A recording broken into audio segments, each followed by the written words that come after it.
আসসালামু আলাইকুম রহমতুল্লাহ। আমি ইঞ্জিনিয়ার রবিউল ইসলাম, সবাইকে ওয়েলকাম করতেছি। আসলে মূলত আমরা ম্যাক্সিমাম সময় কাজ করে থাকি বসুন্ধরা এবং জলশায়ীতে। আর বাংলাদেশের বর্তমানে একটি সুন্দর মসজিদ যেটার অবস্থান মাদানী এভিনিউতে, এটা আমাদের বসুন্ধরা প্রজেক্টের পাশেই। আমি রেগুলার এর পাশ দিয়ে যাওয়া আসা করি, কিন্তু আমার কখনো এর ভিতরে আসাও হয়নি এবং এখানে কোনো নামাজ পড়ার হয়নি ইতিপূর্বে। তবে গত শুক্রবার মনে স্থির করলাম যে এখানে নামাজ পড়তে যাব এবং মসজিদটার যে সৌন্দর্য আপনাদেরকে একটু ঘুরে ঘুরে দেখানোর চেষ্টা করব।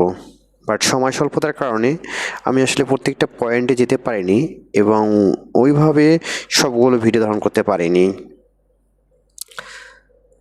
আসলে স্থাপত্য শিল্পের যে সৌন্দর্যগুলো এগুলো ফুটে ওঠে ম্যাক্সিমাম মসজিদের মাধ্যমেই। আর আমাদের ভারতীয় উপমহাদেশে এই নান্দনিক স্থাপত্যগুলো শুরু হয়েছিল আমার জানা মতে, আমি যতদূর মনে করতে পারি, সেটা মুঘল আমল থেকে। মুঘল আমল থেকে মুসলিমরা তাদের স্থাপত্য সৌন্দর্যগুলো মসজিদের মাধ্যমে ফুটে তুলছিল। এছাড়া রয়েছে আগ্রার তাজমহল, দিল্লির কেল্লা গেট, আরও অনেক ধরনের স্থাপত্য রয়েছে। এছাড়া বাংলাদেশে যদি আমি চিন্তা ভাবনা করি, বাংলাদেশে প্রাচীন মসজিদগুলোর মধ্যে বাগেরহাটের ৬০ গম্বুজ মসজিদ। আর ঢাকাকে বলা হয় মসজিদের শহর, মসজিদের নগরী। এখানে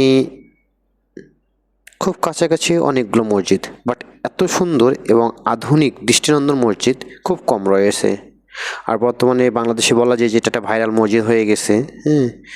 আসলে ইউনাইটেড গ্রুপের যে চেয়ারম্যান, তাকে আসলে আন্তরিকভাবে ধন্যবাদ দিতে হয় যে তারা এত সুন্দর একটা মসজিদ এখানে নির্মাণ করেছেন এবং এটা সাধারণ জনগণের যে জন্য তারা এত সুন্দর যে একটা বিউটিফিকেশন করে দিয়েছেন, ভিতরে এসি থেকে শুরু করে, মানে এক কথায় অসাধারণ এই মসজিদটা। আমি চেষ্টা করতেছি আপনাদেরকে আমি ঘুরে ঘুরে দেখানোর। আমি এই মুহূর্তে প্রবেশ করতেছি, এদিক দিয়ে হচ্ছে জুতা রাখার র্যাক আছে। এখানে মুসল্লিরা তাদের জুতা রাখার জন্য যে জায়গাগুলো আছে এগুলোতে তারা জুতা রাখে। এছাড়াও রয়েছে মসজিদ ঢোকার পরেই ফার্স্ট হাতের ডান দিকে যেই হচ্ছে তাদের উজুখানা। উজুখানাগুলো দেখলাম যে আসলে আধুনিকতার যে একটা ছোঁয়া এই মসজিদে সম্পূর্ণটাই তারা ইউজ করার চেষ্টা করছে। উজুখানাতে আমরা যাওয়ার পর দেখলাম উজুখানাটা অনেক পরিষ্কার পরিচ্ছন্ন এবং মুসল্লিরা উজু করে আসতেছে। মসজিদের বেসমেন্টে আসলে উজুখানাটা। আমরা এখন একটু উজুখানা যাওয়ার চেষ্টা করতেছি। আসলে আমি বারবার যেটা বলতে চাচ্ছি যে সেটা হচ্ছে যে সময় স্বল্পতার কারণে আসলে প্রত্যেকটা পয়েন্ট আমি ওইভাবে আপনাদের দেখাতে পারতেছি না। তারপর অল্প সময়ের মধ্যে আমি যতটুকু ধারণ করতে পারছি সেটা আপনাদের জন্য তুলে ধরার চেষ্টা করতেছি।